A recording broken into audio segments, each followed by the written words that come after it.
Excellent. Well, it's wonderful to see we have participants joining us from all over the world today. Thank you so much for taking the time to be here. On behalf of Contact North, I'm pleased to welcome you to today's webinar, Responsible AI Use, Applying the AI Care Framework to Real-World Scenarios. My name is Sarah Govero. I'm the Director of Teach Online and the Online Learning News at Contact North, and I'll be your host for this session. I would like to begin with our provincial land acknowledgement. We respectfully acknowledge that Contact North's work and the work of our community partners takes place on traditional Indigenous territories across the province. We are grateful to be able to live and work on these lands. We express our gratitude to the First Nations, Métis, and Inuit peoples who have cared for these territories since time immemorial and who continue to strengthen communities across Ontario. So just a few things before we get started. We are using Zoom webinar, so participants' microphones and cameras will remain off. The chat is open, but please remember to select everyone in the drop-down menu when posting. And if you have any questions, kindly use the Q&A tool located at the bottom of your screen. We will have time for questions at the end of the session, and you can also upvote any questions that resonate with you by clicking the thumbs up icon. Live captioning is available. To activate it, simply click the closed caption icon at the bottom of the screen. And after the webinar, I will post the recording on teachonline.ca, and I will also share that link in the chat momentarily. You'll also receive the link through the Zoom system in about 24 hours. All right, well, that's it from me. On to our main event. It's my pleasure to introduce today's speakers. Dr. Janet Corral, Senior Scientist at the Equity and Health Systems Lab at the University of Ottawa. Dr. Jerry Maniate, Assistant Professor of Medicine and Vice Chair Member Support at the Department of Medicine at the University of Ottawa, and the Executive Director at the Equity and Health Systems Lab at the University of Ottawa. And finally, but not least, we have Dr. Lyn Sonnenberg, Professor Emeritus of Pediatrics at the University of Alberta, and the Director of Strategy and Operations at the Equity of Health Systems Lab at the University of Ottawa. Welcome, Janet, Jerry, and Lyn, and thank you so much for joining us today. Over to you. Thank you so much for having us, Sarah, and welcome everyone. This will be an interactive session because we're here to engage with you. The session is about you and us and how we all navigate this world of AI responsibly and ethically. So our goals for you today is to introduce a framework around professionalism with AI, engendering responsible and ethical use. And we want to share a few scenarios with you. These scenarios have all come up at post-secondary institutions that I visited over the last year, and certain details have been changed to protect the guilty, and we'll work through them together as a way of having a friendly space to apply these principles in practice. We want to acknowledge that this work started actually in 2011. We've been here before as a community when social media emerged. In many ways, AI is different than social media.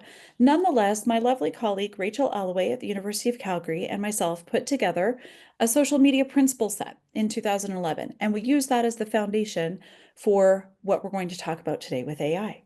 We also want to thank the University of Ottawa and the FSC at the University Health Network at the University of Toronto for providing funding that has supported this work. So you're here today, obviously, because you're interested in this topic. We as a group of researchers sat down and said, well, wait a second, what's the real reason for doing this? We had concerns around equity, around transparency with AI, also trust. How much can we look at these results and assume that they're reliable in their outputs?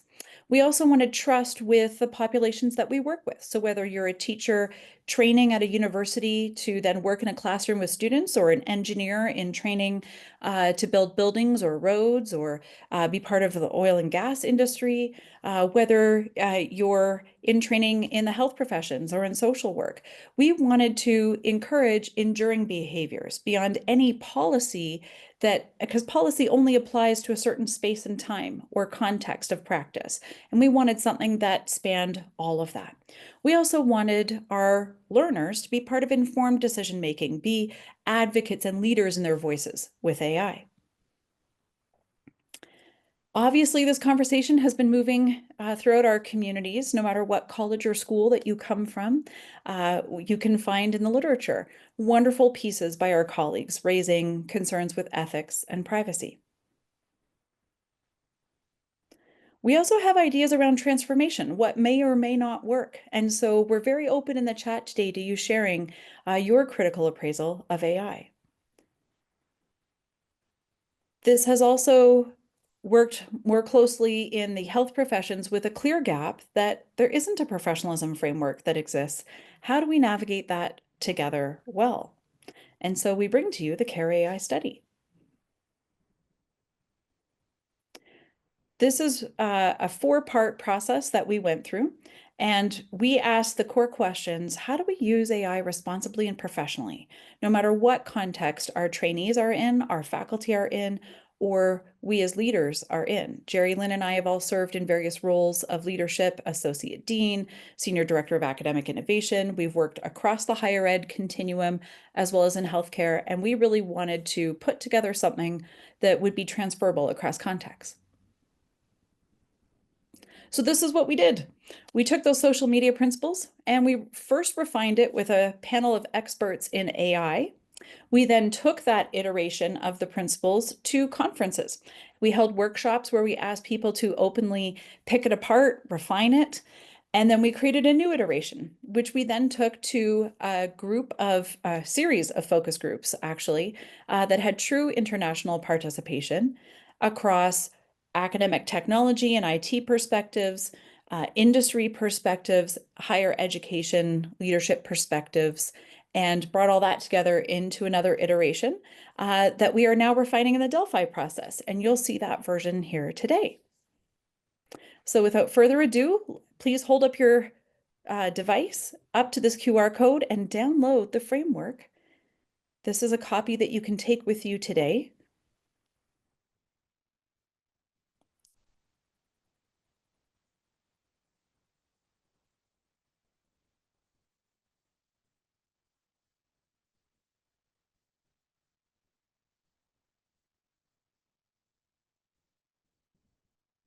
All right, you should have a copy appearing on your screen.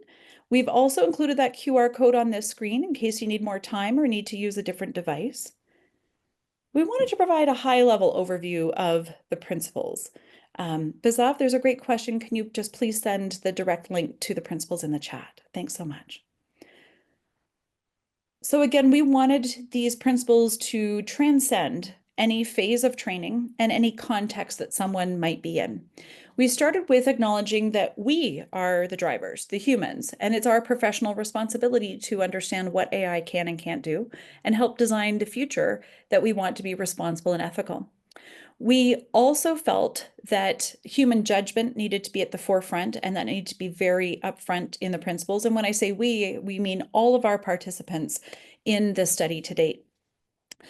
We also it felt important to all participants that people think about what they say and do, and they also act with integrity. This includes academic integrity, but also when they're out in the workplace, disclosing to their workplace teams that they have used these tools as well, working within the law, but also ethical information stewardship, not necessarily uploading data sets that shouldn't be in open tools, or making sure that those AI tools have appropriate privacy protections in order to be used.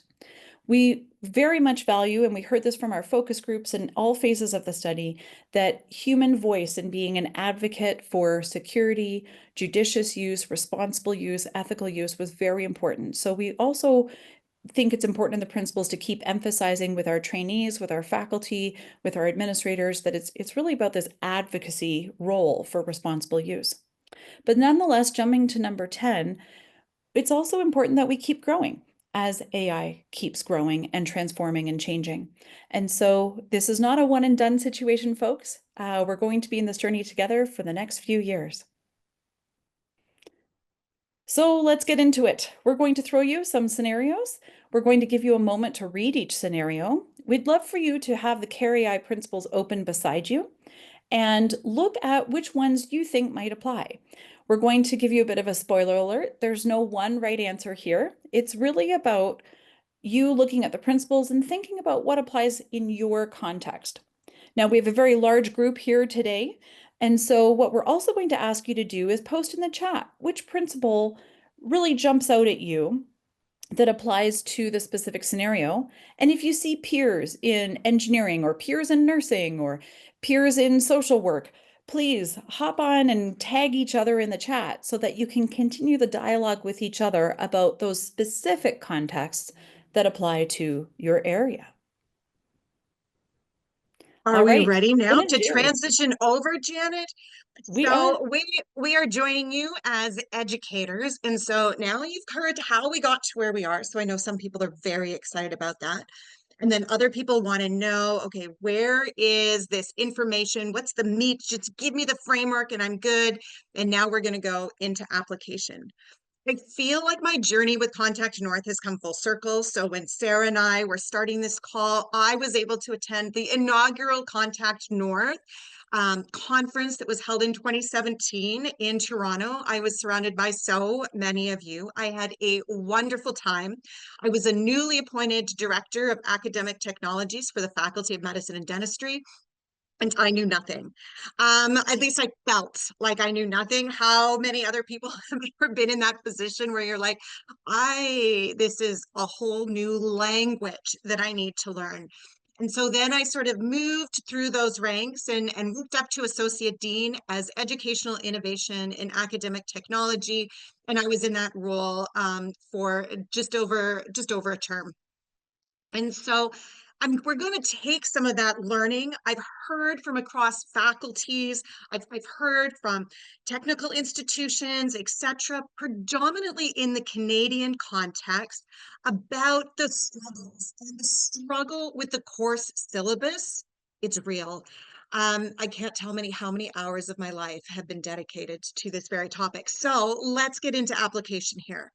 Undergrad students, you know who they are, survey their peers on how they're using Gen AI, and respondents share one way that they gain time for well-being is uploading course syllabi and packages to ChatGPT or their other beloved generative AI tools, which then create summaries. And so this is contrary to the institutional copyright policy and also relates to professionalism policy.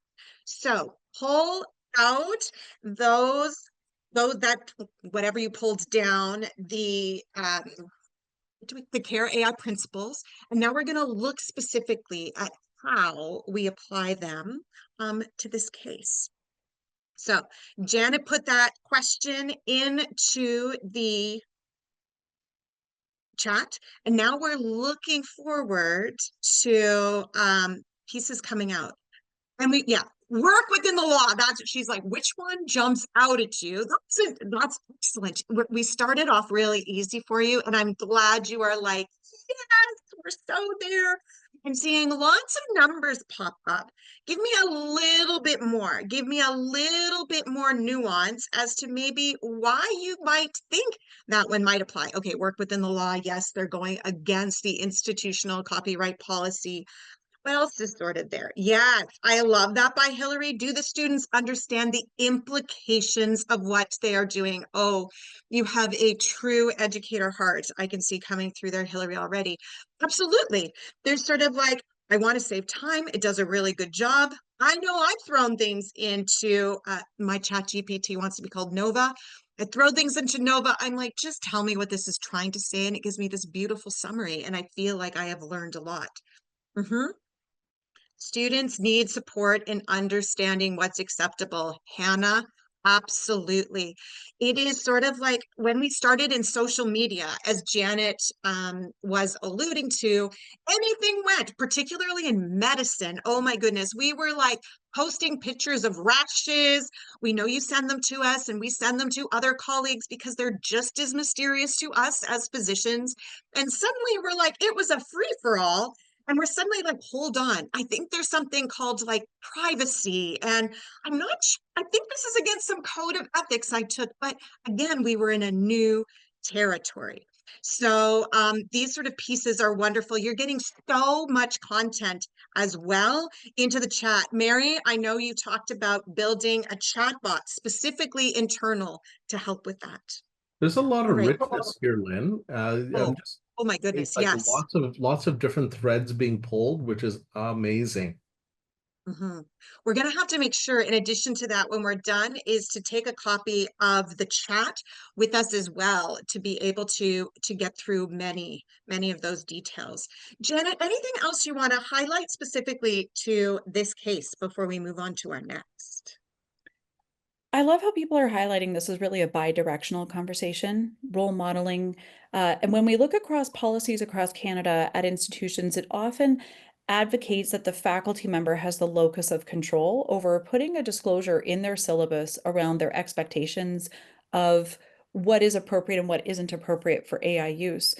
Some of the neat things we're seeing out of the K-12 space is also that individual teachers are not only putting in the course, hey, this is how you can use it, but they're also asking students then to cite their work. So if you used AI to a certain extent in your work, before you submit it, putting that back in. So I think there's these pieces here that the subtext is we're iterating policy and iterating our own activities and role modeling too. There was a question there from Sajad asking for a little bit more explanation about number 9. And I look at that one, Sajad, and I say, the long-term implications of digital activities, once it's up there, it's there, right? It's once it's out, whether it's a picture, a post, you can't digitally scrub it completely out of the system. Once it's out in the internet, it's gone. And I think that's a principle that we have to remind people that even with as that conversation happened 10 years ago with social media, the same is especially true when we're talking about generative AI. Those images, the data, like if you're pushing your CV up into that space, things that you would hold more in a private space, assume that somebody's got access to it, or that the machine learning is going to use that to learn from that too. And I love the point, Catherine, because you spell Catherine the same way my middle name spells Catherine. So I feel that there's like an affinity there of some sort.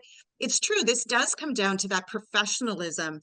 And we're starting, particularly in higher education, to start to shape some of that ethics piece all the way around and what this means. But I think I see earlier in some of those comments, absolutely, we don't even think twice about doing it and recognizing that there's anything wrong.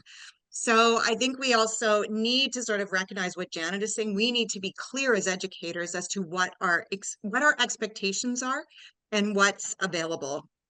We work with co-op students to bring them into our lab space and have them experience the intersection of equity and healthcare.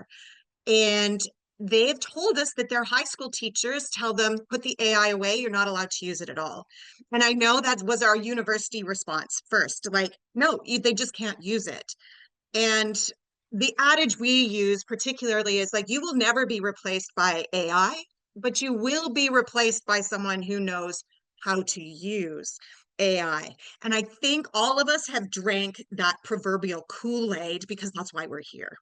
So, Gary, you want to say one more thing, and then I'm going to and move on to number 2. I think you're just referencing, actually responding to Ulf's question or comment there about remember how Wikipedia was a forbidden space, but we figured it out how to use it as a reference tool. And I think that's what this is, that's what this conversation is a start of, shifting from, quote, the Wild West of using AI in whatever situation or capacity, and to putting some guardrails around that conversation so that the safety and the privacy and all those other concerns are taken care of, and that there's visibility on that level of conversation. But it was interesting because this really started as a wellness or well-being initiative on the part of a learner. And so we have to think about all those other layers. It's not as simple as saying, slap the hand of the student. It's also helping understand, why that's the case, why they resorted to this. And some would even argue it's a really innovative way of solving a time crunch problem and an information overload problem. So how do we walk through, turn this into a teachable moment, and also help all of our faculty and learners learn from this? Thank you, Jerry, and thank you, Janet. Moving on to our second case study, professionalism and scholarship. So engineering students here submit their essays to be selected for professionalism scholarship, $2,000 in cash value.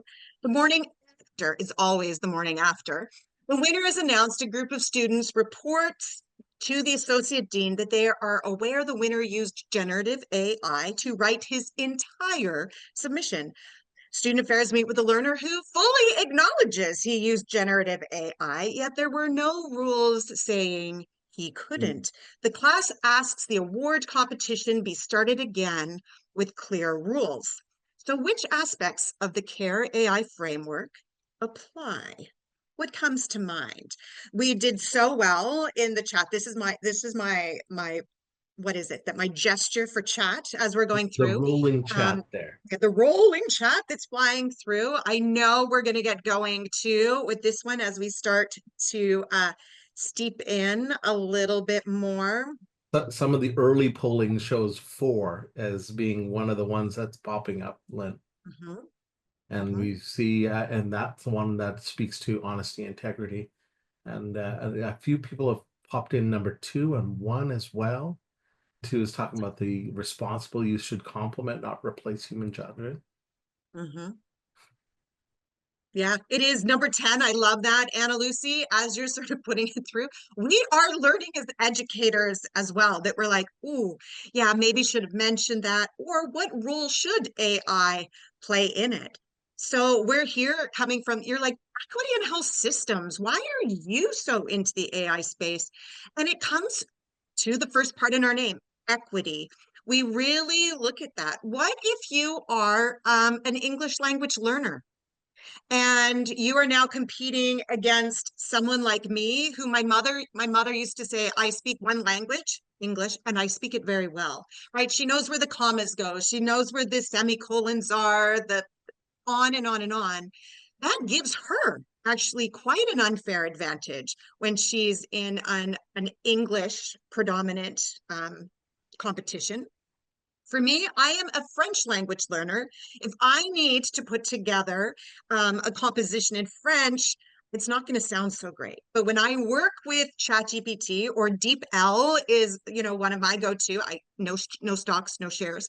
That when I'm working in that space, I'm looking for it. I'm like, what's the nuance of that? I'm totally using generative AI and other AI type systems to help me. So there is an equity piece if we're just sort of saying, no Gen AI, like our co-op students heard from their instructors. Oh, there's so much more coming in the chat. And it's interesting. I saw a comment there from Peter who says, it feels to me like the organizers are equally responsible for the snafu because they didn't establish guidelines for Gen AI use. And I think part of the challenge, Peter, is that most of us don't even think about it or haven't even thought that that's what people will actually do. But that's what is actually happening. And so, you have to rethink, our assessment mechanisms. In medicine, we use portfolios and written portfolios, and some look vaguely, generated in some ways. And is that a good thing? Is that a bad thing? Is there an opportunity for a teachable moment in that space? Or at least saying what are the acceptable parameters? But we don't even articulate them as faculty. And so our learners are left to say, well, they didn't say it, so therefore I can do it. Then it's like my kids. I've got a 9 and a 10-year-old. Well, you didn't say it explicitly, therefore they found the loophole. We have to close some of these loopholes, clearly. Absolutely, Janet, Jerry. And if I may, so in the school where this happened, I was brought in as part of the discussion, and everything you all are saying is absolutely true. When the student turned to student affairs and said, "Hey, you didn't put this up front," student affairs said, "Huh, we didn't put it up front. Why didn't we do that?" Well, because the institutional AI policy spoke explicitly about, "Hey, faculty, you can put this in your course syllabus." But it was this teachable moment, even for the staff and the leadership, to go, wait, the AI policy needs some iteration as well. And so it allows us to have some good full circle conversations here in our institutions. Great points, wonderful. John and Peter here in the chat. Oh, it is a rich. I wish I could like be focused Wow. just on that and soak it all in. Jerry, I'm a little jealous that you get to I'm spend I'm more kind of time doing overwhelmed that. right now, Lynn. It's like there's some great points, and I'm trying to absorb and trying to respond as well to people's Okay, points. so Karen wants to know though, Janet, did he get the grant in the end? Did he get to keep it? In the What read happened? situation. Like, I was brought into the point where the class asked for the award competition to be restarted. And true story, folks, the class asked that the original winner not be allowed to participate in the restart. Hmm. I was aware that what they did was they did restart the competition and everybody was allowed to participate. Though Student Affairs mentioned to the original winner, he may want to consider his optics and relationships with his peers if he applied again. And so I understood that he was coached on being thoughtful about disclosing and maybe not bragging behind the scenes when he used AI and when he didn't. Does that answer the ooh. question though, or does it shift? I'm just now trying to provoke us into thinking a little bit. Are we shifting now the fault to the learner who they weren't given those parameters and now they're penalized for it? Janet is saying though, Jerry, is that like it's one thing to say I use ChatGPT to help me organize my thoughts, to help bring a little more clarity to what I was trying to say. Those were still my ideas, those were still things that I did, those were still the things that I truly believed in. And what I'm hearing is Janet sort of alluding to is, the award winner was like, and I used ChatGPT to write the whole thing, is a very different approach. And I think those kind of things you wouldn't pick up without having those conversations, uh, both with the learner in this case and also trying to understand the faculty perspective as well. So this hopefully is a reminder that all of this is going to just create more conversations, I suspect, and ways to address this. Absolutely. Well, I love the resolution, and you're like, I'm sure I would have resolved that, but Karen at least can sleep well tonight, Janet, knowing that you resolved the outcome, even if we're not necessarily, we might have done it differently. So if you think you would have been like, I think they should have given like 2 awards or split it 1,000 and 1,000, there are many, many ways to approach this.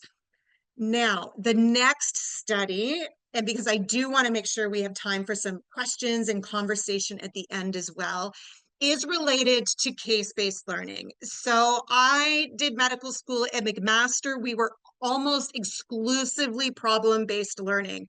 So we received a case. It was then I had to find all the information, pull it together, talk to people, go to the lab, go to the anatomy lab, and then we would teach each other in that learning model. That's and internet, I hate to age myself, but I kind of already did, saying that I'm a professor emeritus. Internet was like brand new. I was still very good at going to the card catalogs and looking things up and pulling cards. Oh my goodness, remember pulling cards? Oh, that's really dating myself. I'm just going to stop. All right, so undergrad students upload case-based learning assignments.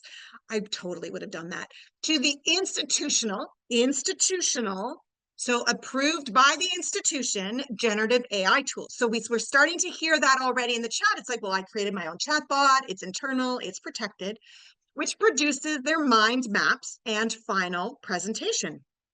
Fantastic. Totally legit, it sounds like. The students share this allows them to better collaborate, saves them time in building the final presentation. Now, here is the nuance to this one. The faculty are concerned that their assignments need to be modified for comprehension rather than a presentation. And is pace-based learning really still sustainable in the context of AI? Dun, dun, dun. So we heard this over and over again. Academic integrity over on when we all went online for COVID. I know Contact North was way ahead in this and we were doing this way before, but when the rest of the world caught up to us and we were now doing examinations online, this whole thing about academic integrity, aka those who were cheating with, you know, open books or other sort of pieces, and our response back was, are you writing? Are you asking the right questions? Are we actually getting a deeper learning here in how we bring concepts together when we're asking questions that can't just readily be looked up in a textbook, Googled at the time, or now using AI? This is really the question, is as educators, maybe we need to look at this from a whole different perspective and take our former syllabus and how we were assessing and teaching and looking, which are, you know, like Socrates passed down the model to us in medicine from, and I don't even know when he was born. It was before me. And so putting all of that material together. And so lots of stuff going in the chat there, Jerry. What are you seeing? So just even on those kind of questions, Lynn, we were there was even at the start of the scenario, there was even the question of assessment. Like how do you evaluate comprehension? And I think I responded briefly, and I just said, well, if you're talking about just basic knowledge, those are the things that probably be amenable in an MCQ or some type of written test. But the key question is what happens at 2 o'clock in the morning when nobody's there watching it? What happens in the performance or the practice kind of context, what actually happens? And I think that's actually a deeper question. And this is where even having the space for ongoing conversation with your learners about the implications will really help them realize that this is not a checklist, do's and don'ts, because there are so many unforeseen areas, and like the loophole example from the previous case.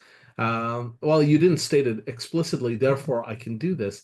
And that's why these are like principles. These are meant to be continuously adapted into your context and into your situation. So we need to teach critical thinking and analysis, and that's a very different thing. You can't put that down into an MCQ test. And so we have to pursue a different way of assessment. I don't have the final answer of exactly how that is, except to say, can we create even space for open dialogue and conversation, even to start and explore what those basic knowledge literacy areas are, and then push it into case examples. What if we took these cases and took them to our students and said, what would you do? You're the faculty, or you're the learner. What would you do? Oh, Bill, Sajid, if Janet were still here, she had to pop into another session, she would say, absolutely. When we were first doing sessions, we talked about how the calculator was scandalous. Even we talk about the stethoscope is, technology that disrupted what we were doing, and we needed to make those shifts. I think, for me, I love practicing medicine with AI. Now, some of you out there are like, that's either reassuring or horrifying to you as a physician that I would be doing that. The key for me is that I have that higher critical reasoning piece that I apply to the output that that Nova, because I know I personalized her. I asked her what she wanted to be called, and that's what she told me. We can have another therapy session about that another day. And so I can look and I can assess, does this make sense? Or sometimes I'm like, Nova, this sounds fabricated. And she's like, yes, you're right. And I'm like, could we try to avoid that? Right. Again, back to that AI, the CARE AI principle of like, you still need that human check. You are still responsible for what is being put out. Jerry. I think you've raised some great points, and that parallels what I'm seeing in the chat. This is something disruptive for a lot of people, a lot of faculty, a lot of learners, and you're seeing the divergence in all these camps, as it were. Those that use it and use it sort of at the cutting edge and pushing, and others who are really at the far end and saying, "Yeah, I'm not really comfortable. I'm good with paper." Or just even typing out my notes traditionally. Oh, and Jody, We're gonna see that shift dramatically happen, and there will be inequities as a result. So we need to figure out ways to narrow those gaps. And Jody, I love what you have to say about like Dr. House and how he comes in and on the board, taking notes and generating those ideas in a collaborative space. I use, Nova as my thinking partner. I say, like, what am I not seeing here? What am I missing? What else, who else should I be consulting with? Especially for those things that aren't routine, that aren't straightforward. So I'm a neurodevelopmental pediatrician, and I work at the intersection of developmental and behavioral aspects of learning and care and physical disability when they come together. So is this autism? Was this the stroke? Was this the visual impairment? And which is which, and how do we tease this out? So, and then how do we put together a learning plan for the school to go forward? No one else has that situation. It's all novel when I'm in that place. And so, absolutely, the kind of learning that I need to do, the kind of learning that we're preparing our learners for as they go out into the great beyond, is to start thinking this way. And I did a paper recently on to be a master adaptive learner or adaptive expertise. And so that's the piece. So we can take it all right, take, what the answer is and change one of those variables. And how does that change the answer or our dialogue or our considerations, or evaluate the answer you've just received from ChatGPT? Let me, as an instructor, give you an outline of what's been said, and I want you, now knowing what you know, to critique this output from ChatGPT. Oh, I And once had to ask Nova. I'll give it back to you, Jerry, I promise. yeah, I was doing an exercise on a policy filter, and we had developed an equity policy filter to sort of overlay on top of our university policies. And so I said, instead of me trying to create a bad policy, I know they're everywhere. I know. But I'm like, Nova, can you just create for me a bad policy, that incorporates all of these things so our participants in the group will be able to identify them? And Nova said no. I was like, no, Nova, this is for learning purposes. I really need you to do this. And Nova was like, well, if you insist. But then she put this big disclaimer at the bottom. This is only to be used for educational purposes and should be like, it was so funny. Not funny, but you know what I mean. Jerry, and then I'll move to the next case for us. awesome. I apologize. I think some of my comments are just going to the host and panelists. I've changed that setting. Something changed somewhere, but there've been some great comments going in the chat, and some people talking about even the practical application of the use of AI. People talking about either physicians, doctors who are using it to summarize appointments for patients, but patients and caregivers using AI to also take the notes. To be that second set of ears, as it were, in the room when they're receiving important information. And so we're seeing a real interest of people that are doing this kind of work.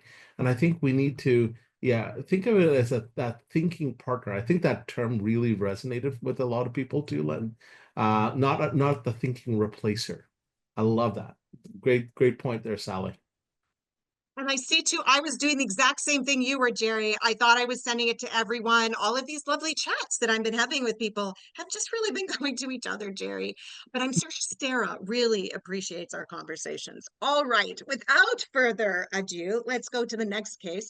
I hope you're all having as much fun as I am. So, Certainly learning a lot. We're certainly hearing a lot of great observations and perspectives. wow. Yeah, Sarah's having a great time over there. Next, she probably put it in the chat, but there's so many amazing comments, I missed it. Okay, here we go. So a master's student completes their research projects and submits their paper to a journal. All right, been there, done that.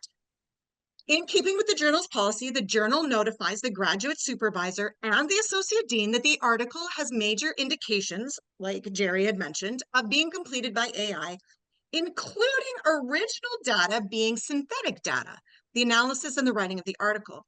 The journal has notified the student that the article will not be accepted and notified their institution in keeping with their policies.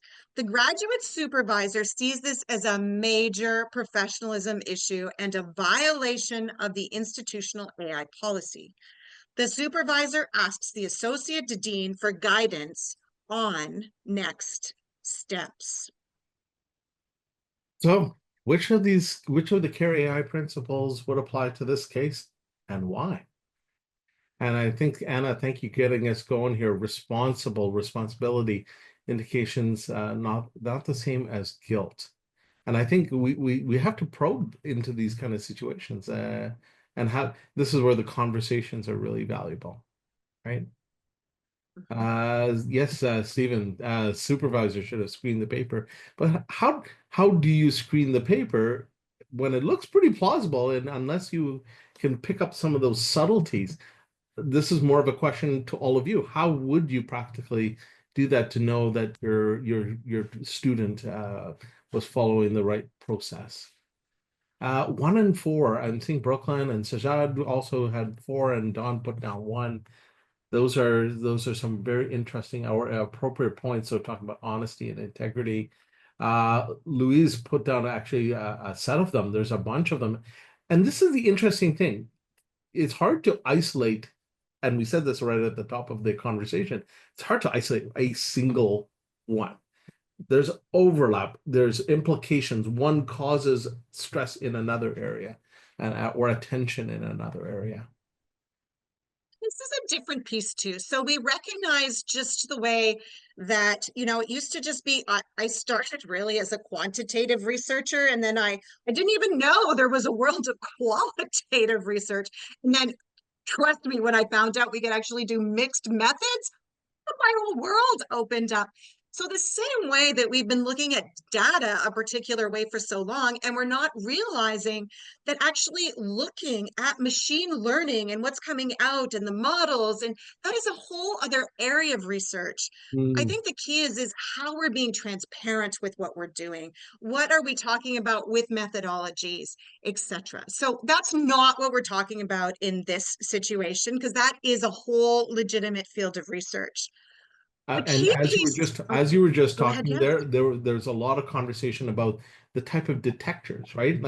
And what about their bias? So and Tim Lindsay put that in there. Is there a false positive here that may have been flagged because the detector is inappropriately falsely detecting? And we talked about the language of the writers. So if English is not their first language, how does this impact? But thank you, Evangelos. Put into the chat a bunch of resources. Like here's a bunch of detector type of things. But the question that I always have is, how good are these detectors? What is the false positive rate? And are we, quote, sentencing individuals to guilt before actually having a conversation? But yet there's a problem with the actual detector. Oh, Dan, you literally made me laugh out loud with your whole comment of you had to fail your student because the whole point of the class was to plagiarize and to put those pieces and he put together original work. That is fantastic, right? That's thinking outside the box. That's looking at what are we doing and how we're getting there. What I want to make sure that we get out of this scenario is how robust truly are the policies that you have in place in your institutions.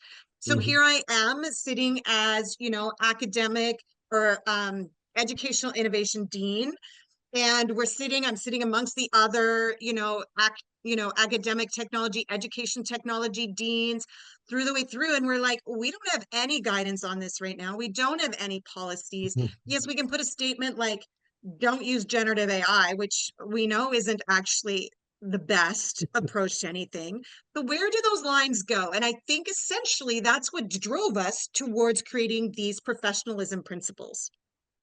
This for us isn't about saying, how should you teach with AI? How should you assess with AI? But really, how do we talk about the professionalism, the professional identity, the responsibility to look at AI, not just from that technology, not just from education, but from equity, and for looking at those other pieces as technology increases, we talk about that digital divide that also starts to happen.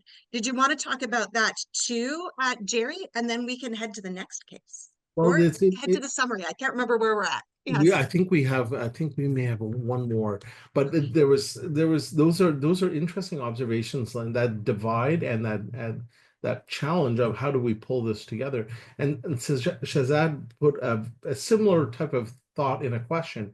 As we navigate the current AI revolution, are we at risk of awarding degrees without ensuring students have the necessary knowledge? And I don't think that's an off-topic question, because I see it as being part of this whole space. Uh, are we creating systems of assessment, and that was a question raised earlier, in which we can actually understand what the individual knows, not what they can put down on paper or in a written communication form.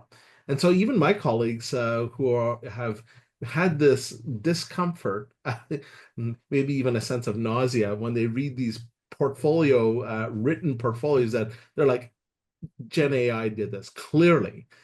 What a lot of them are starting to do is to say, let's just go for coffee and have a chat and ask those questions in real time. It's kind of hard to pull out your Gen AI and make up an answer at that moment when you're sitting in front of somebody having a coffee. And so once again, the Gen AI as a technology to help you, do some thinking, digging, coalescing ideas is one thing, but then using it to actually put forth your ideas is another thing. I think that's one of the challenges of higher education is how do we create, once again, the critical thinker, the person who can articulate and communicate and share those ideas as well in the space to further a dialogue, further a debate, a conversation. I think that's where, if we're overly reliant upon the Gen AI, we actually won't really know the depth of the material that we're trying to talk about. Oh, Jerry, I wish this conversation could go on and on. Like, clearly an hour is just the start of where we can go with these questions and these conversations. They are so rich with detail coming into the chat. Yeah. And thank you for that and your engagement with this material. Sarah Govro was absolutely correct. You have ideas and you have solutions, and you are grappling with these concepts the same way we are. So Nice. here we have the practicum grading. So an education student in the teacher preparation program uses Gen AI to create lesson plans, worksheets, answer keys, and to score student assignments. He discloses to students that they can use generative AI to create assignment drafts, but need to complete the final submission with their own effort. When there are issues with student behavior, he inputs these into his personal ChatGPT. The partner teacher is upset that the learner is not learning how to do these things on his own. So how will he manage a classroom when he's out in the workplace? So this is a little twist. This isn't what you think it is. You're like, can he do that? This isn't a question about what he's doing and is it right or is it wrong or where that is.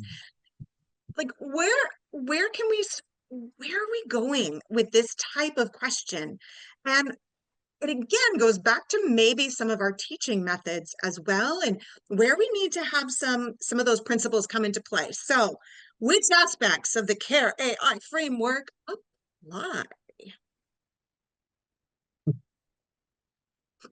There's some comments there. He'll use AI, blow up, then start building his own expertise.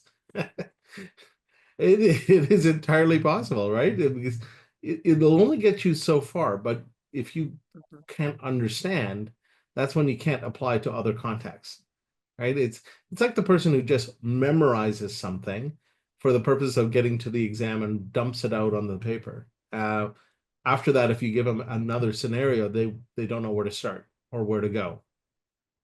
It's the application. And Claire, you raise a great point. That incompetency or inability to adapt to the very flexible and dynamic learning environment that we often find ourselves in. That's where you tell the difference between somebody who just knows this, but someone versus somebody who can adapt it to the context.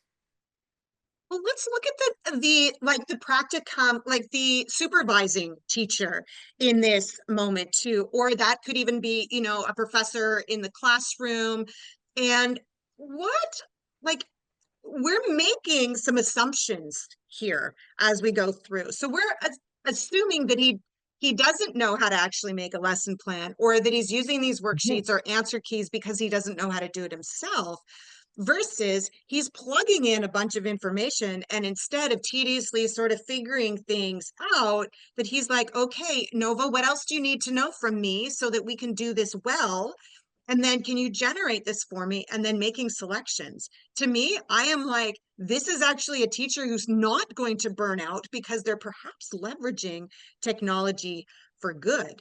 And it comes back down to, well, how are we going to be assessing for actual ability or not? Oh, this space is complicated.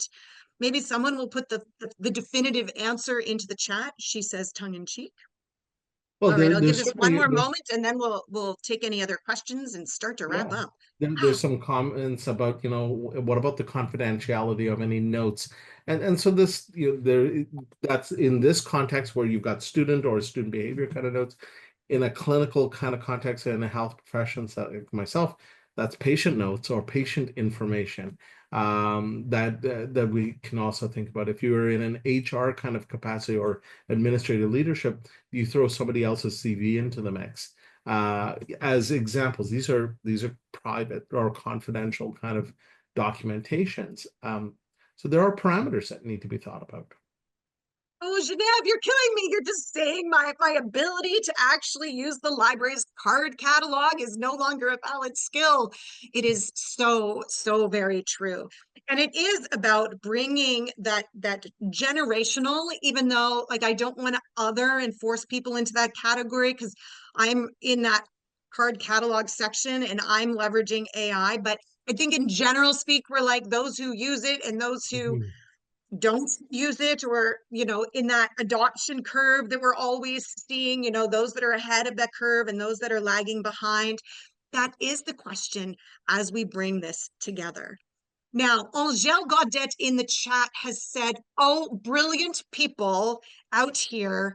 Do any of you have resources in French? So some French policy examples that you could maybe reach out to Angèle about and say, oh, I've got this in here, or I use this one, that are specific. So there's that question. Wonderful. Jerry, I'm going to turn things over to you for a moment, but keep those conversations and comments coming in the chat. Here goes.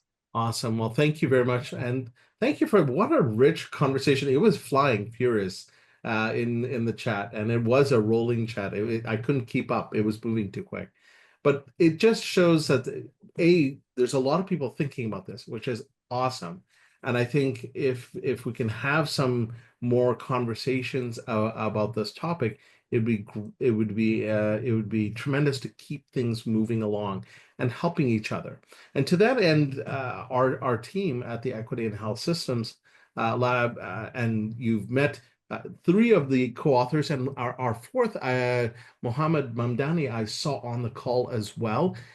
He is a vice president in education and technology, and does a lot of amazing work at Unity Health Toronto, and he leads their AI initiatives at the Temerity School of Faculty of Medicine at the University of Toronto.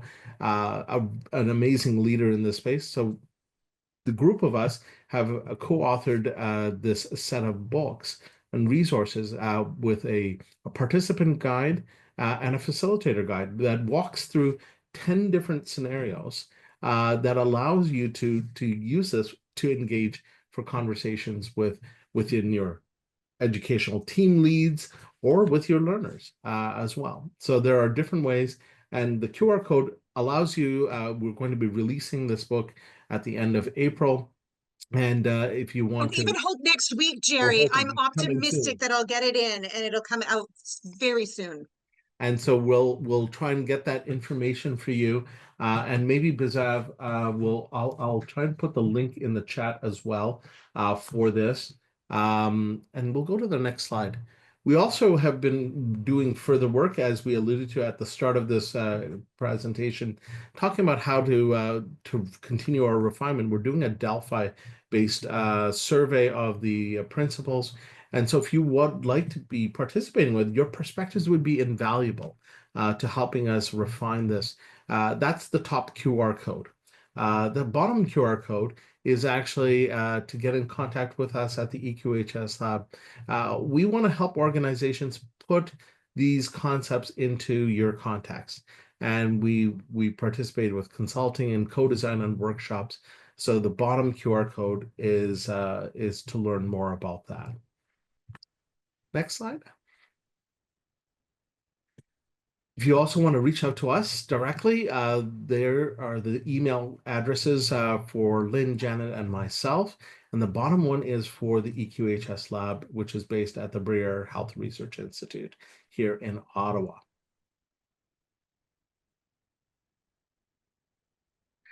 And with that, we're at the end.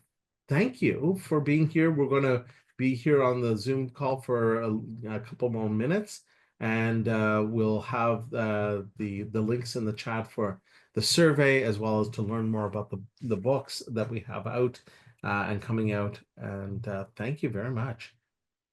Lyn, there's a couple of comments that say the red cap link does not work. Matthew just put in the right one. So I was typing too fast because I'm the one sharing my screen. Normally I have all the links in those little notes for you to cut and paste, but that's Jerry's job, if we must be honest. And so I'm throwing him under the bus on this one. Just kidding, Jerry. It's okay. We're all good. This is what we do.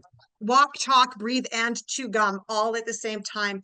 We are so grateful that you invited us and you took the time to spend this last hour with us, whether that would be synchronously or asynchronously. And so, Sarah, with 2 minutes left, we send it back over to you. Thank you, Lyn. I don't even need 2 minutes. I probably need about 30 seconds, but I just wanted to give a huge thanks to you, Jerry and Janet, for such an insightful and engaging session. The case studies and the thoughtful discussions really brought the CARE AI framework to life. So thank you so much for sharing that. And I just want to give a huge thank you to all of our participants for attending today and engaging with your thoughtful questions and interactions in the chat.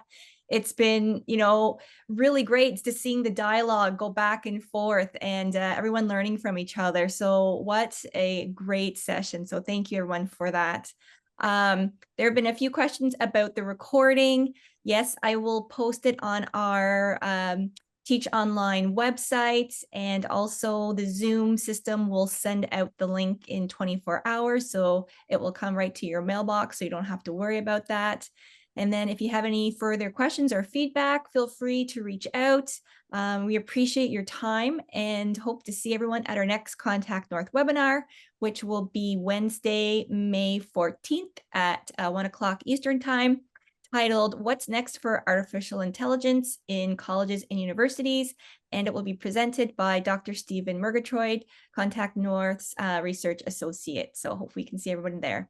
Thanks again, Lyn and Jerry, and thank you everyone for joining us, and have a great day, everybody. Look at that, we're closing right on time.